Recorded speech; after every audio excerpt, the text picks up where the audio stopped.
उस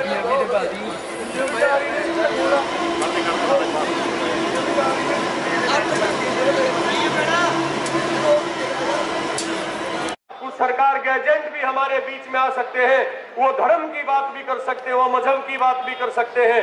पिछले दिनों हमने देखा जिन्होंने गुरु साहिबान को जाना नहीं, वो गुरु साहिबान का नाम लेके उनका जिक्र करके और यहाँ वुमेन से पैदा करने की बात कर रहे थे।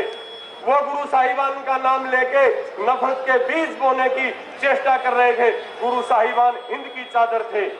गुरु साहिबान ने इतनी महान कुर्बानी दी, उनको पढ़ना, उनको समझना, उनको जानना बहुत जरूरी है। मैं गुरु साहिबान के बारे में मैंने फतेहगढ़ साहब को देखा जब गुरु साहिबान ने सिक्खी का मजमून चला था, जब साहिबजादों ने कुर्बानियां दी थी, तो कहीं कहीं दीवान टोडरमल का भी जिक्र आता है।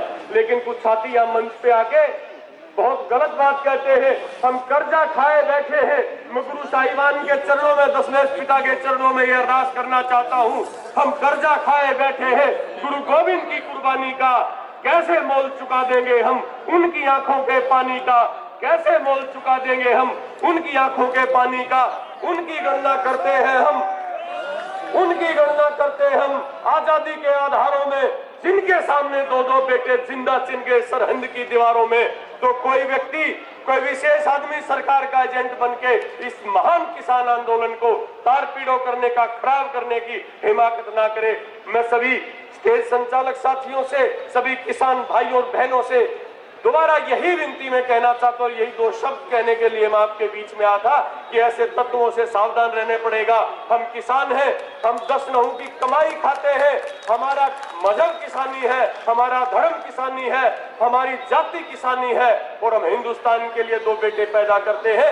एक 135 करोड़ लोगों का पेट भरता है और दूसरा बेटा 8 किलोग्राम की राइफल उठा के जब बारामूला के बर्फीले पहाड़ों से दहाड़ता है तो चाइना में हलचल पैदा हो जाती है। तो हम ही जवान हैं और हम ही किसान हैं। तो दोबारा मैं अपने साथियों से जरूर कहना चाहता हूँ, ऐसे अवांछित तत्वों से सावधान रहना पड़ेगा जो धर्म, जाति, मजहब का जहर घोल के हमारे आंदोलन को और ये दुनिया के सबसे बड़े आंदोलन को जो खराब करने की चेष्टा करें, हमें उनको पहचानना पड़ेगा।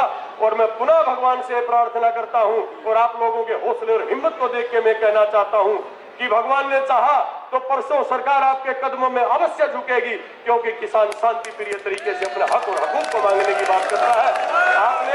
आपने मेरी बात को सुना, आपका बहुत बहुत धन्यवाद। जय हिंद। इत्थे दिल्ली जो किसान मोर्चा लगा होया है, ਉਹਦੇ ਵਿੱਚ ਗੁਰਮਤਿ ਸੇਵਾ ਲਹਿਰ ਵੱਲੋਂ ਭਾਈ ਪੰਥਪ੍ਰੀਤ ਸਿੰਘ ਜੀ ਤੇ ਸਮੁੱਚੀ ਟੀਮ ਦੇ ਸਾਰੇ ਵੀਰ ਜਿਹੜੇ ਇੱਥੇ ਪਹੁੰਚੇ ਹੈ। ਸੋ ਬੜਾ ਹੀ ਉਤਸ਼ਾਹ ਵੇਖਣ ਨੂੰ ਮਿਲਿਆ। ਲਗਭਗ 25-30 ਕਿਲੋਮੀਟਰ ਲੰਬਾ ਕਾਫਲਾ ਜਿਹੜਾ ਹੈ ਉੱਥੇ ਟਰਾਲੀਆਂ ਖੜੀਆਂ ਹੋਈਆਂ ਨੇ ਔਰ ਜਿੰਨੇ ਵੀ ਕਿਸਾਨ ਨੌਜਵਾਨ ਵੀਰ ਹਰਿਆਣੇ ਦੇ ਵੀਰ ਜਿਹੜੇ ਆ ਸਾਰੇ ਰਲ ਕੇ ਬੜਾ ਵੱਡਾ ਸਹਿਯੋਗ ਦੇ ਰਹੇ ਆ ਤੇ ਅਸੀਂ ਵੀ ਵੇਖ ਕੇ ਬੜਾ ਖੁਸ਼ ਹੋਏ ਔਰ ਬੜਾ ਉਤਸ਼ਾਹ ਮਿਲਿਆ ਹੈ ਕਿ ਐਸਾ ਅੰਦੋਲਨ ਜਿਹੜਾ ਪੂਰੇ ਵਰਲਡ ਦੇ ਵਿੱਚ ਪਹਿਲੀ ਵਾਰੀ ਐਡਾ ਵੱਡਾ ਕਿਸਾਨ ਅੰਦੋਲਨ ਹੋਇਆ। ਅੰਦੋਲਨ ਹੋਰ ਬੜੇ ਹੋਏ ਨੇ ਪਰ ਕਿਸਾਨ ਅੰਦੋਲਨ ਐਡਾ ਵੱਡਾ ਦੁਨੀਆ ਵਿੱਚ ਪਹਿਲੀ ਵਾਰੀ ਹੋਇਆ। ਸੋ ਅੱਜ ਭਾਈ ਪੰਥਪ੍ਰੀਤ ਸਿੰਘ ਜੀ ਪਹੁੰਚੇ ਨੇ, ਉਹਨਾਂ ਵੱਲੋਂ ਵੀ ਜਿਹੜਾ ਭਰਵਾਂ ਸਹਿਯੋਗ ਦੇਣ ਦਾ ਐਲਾਨ ਕੀਤਾ ਗਿਆ। ਸੋ ਮੈਂ ਭਾਈ ਸਾਹਿਬ ਨੂੰ ਬੇਨਤੀ ਕਰੂੰਗਾ ਕਿ ਉਹ ਆਪਣੇ 2 ਮਿੰਟ ਲਈ ਵਿਚਾਰ ਰੱਖਣਗੇ ਜੀ। ਵਾਹਿਗੁਰੂ ਜੀ ਕਾ ਖਾਲਸਾ।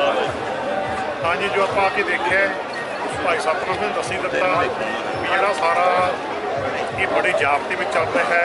इन्ना बड़ा इकट्ठ होने के बावजूद भी इतने कोई हल्ला गुल्ला या कोई किसी तरह का घबराहट या किसी तरह का कुछ नहीं। सो जबर का मुकाबला सबर के नाल, सहज के नाल, संतोख नाल किया जा रहा है। इस करके ही सानू अंतरराष्ट्री सारा सहयोग मिलना शुरू होया है। कनेडा का प्रधानमंत्री ट्रूडो उन्हें भी देखो सहयोग किया है, क्योंकि वो कहता भी शांतमई प्रदर्शन करने का अपना राइट है, हक है। जो इन्हों वालों भी अपनी सपोर्ट की गई है। ये क्यों की गई है? क्योंकि आप जाप के रह के, डिसिपलिन के रह के शांतमई ढंग नाल आप प्रदर्शन कर रहे हैं। बस यही बेनती है कि इनू जाब्ते रखा जाए, शरारती अंसरां के उत्ते निगाह रखी जाए, कि जोड़े नौजवान भी आसे पासे पहरेदारी करते रहे हैं वो इतनी पहरेदारी करते रहन, ताकि कोई भी एजेंसी साडे विच शरारती अंसर वाड़ के